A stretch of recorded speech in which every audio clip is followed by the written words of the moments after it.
Bonjour à tous, écoutez, je suis ravi de vous retrouver pour vous faire partager mes choix cinématographiques de cette nouvelle semaine, donc la semaine du 4 mai. Et bien, écoutez, on commence par le lundi. Sur France 5, à 20h50, Christine de John Carpenter. Donc John Carpenter, c'est le maître de l'horreur, c'est le réalisateur de The Thing, de The Fog. Écoutez, c'est un régal, c'est un peu malsain, ça parle du passage des adolescents à l'âge adulte, c'est rock, il y a une ambiance un peu bizarre, pas d'effet sanguinolent, tout est suggéré, et écoutez, un vrai régal. Sur Arte, à 20h55, Un mauvais fils de Claude Sauté. Donc Claude Sauté, c'est quand même le réalisateur français qui a mis en scène comme personne les relations humaines. C'est le réalisateur de César et Rosalie, c'est le réalisateur des Choses de la vie. Et dans ce film-là, il laisse un peu le monde bourgeois pour attaquer une classe sociale un peu plus marginale. Et c'est porté par des acteurs... Patrick Devers, Jacques Dufilot, Brigitte Fossey, enfin, c'est formidable, c'est fin, c'est à ne pas louper. Mardi à 21h05, sur Énergie 12, je vous propose Le Masque de Zorro de Martin Campbell.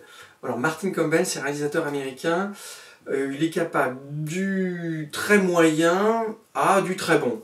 Du très moyen, je mettrais Green Lantern et GoldenEye, qu'il avait fait, et le très bon, quand il a renouvelé quand même lui-même la saga des James Bond avec Casino Royale, avec Daniel Craig. Ça, c'était pour moi très très bon. Épuré, sobre, voilà. Et là, sur Le Masque de Zorro, écoutez, il se débrouille pas mal. C'est plutôt bien fait, avec deux super comédiens, Antonio Banderas et Anthony Hopkins. C'est un super film de KPDP, les cascades sont bien, les combats sont bien. Et puis, ça a lancé la carrière d'une jeune première, Catherine Zeta-Jones, qui est quand même magnifique. Jeudi, 21h15, sur TMC, Gravity d'Alfonso Cuarón. Là, on s'arrête, c'est un chef-d'œuvre. Je vous aurais bien dit, c'est un film quand même exclusivement à aller voir au cinéma, c'est une évidence. Maintenant, bon, ça se regarde quand même à la télé, évidemment. C'est magnifique. Il a pris deux comédiens qu'il a dirigés de façon extrêmement sobre. Georges Clooney et Sandra Bullock sont magnifiques. Et puis, il a filmé l'espace comme personne, pour moi, depuis, allez, j'allais dire Kubrick et son 2001, l'Odyssée de l'espace.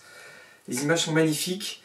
Il tourne des plans séquences comme personne, c'est quand même le réalisateur des fameux plans séquences cachés. Et puis, ouais, on part sur une magnifique expérience spatiale, un suspense haletant, à voir évidemment. Dimanche 21h05, Dirty Dancing d'Émile Ardelino.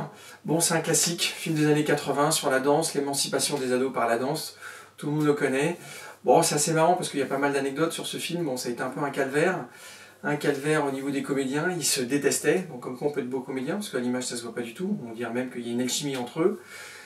Tempête, toutes les séquences du lac ont été tournées en automne, il faisait froid, ils n'ont pas pu faire de gros plans parce qu'ils avaient les lèvres bleues. Donc ouais, ça a été un tournage compliqué, et puis le film marche bien, énorme succès à sa sortie, et puis c'est devenu un film culte au fil des années. À 21h05 sur France 2, Mission Impossible, Protocole Fantôme de Brad Bird. Écoutez, c'est un bon Mission Impossible. Brad Bird, c'est le réalisateur des Indestructibles, le dessin animé, et il a redonné un souffle nouveau à la série qui commençait un peu à s'enliser. En plus, Tom Cruise était un peu au creux de la vague, donc il a bénéficié aussi du succès. C'est lui qui a fait toutes les cascades, donc ça quand même chapeau. Et puis, ouais, grâce au réal, il y a pas mal d'humour décalé, et puis les séquences d'action sont quand même époustouflantes. Et toujours sur France 2, vous pouvez enchaîner à 23h15 avec Point Break Extrême Limite de Catherine Miglo. Catherine Miglo, ex-Madame James Cameron qui est le producteur exécutif du film. Bah ouais, c'est la réalisatrice coup de poing d'Hollywood et ça en fait un film d'action hyper bien mené, hyper bien rythmé, avec un petit message antisocial, un ode à la liberté, toujours plaisant. Patrick Swayze et Keanu Reeves sont super. Les séquences d'action à couper le souffle, notamment la séquence en chute libre. Patrick Swayze n'a pas été doublé. Donc oui, ça se regarde avec un grand plaisir. Voilà, c'est tout pour cette semaine, j'espère que ça va vous plaire, et puis je vous dis à très vite, à la semaine prochaine.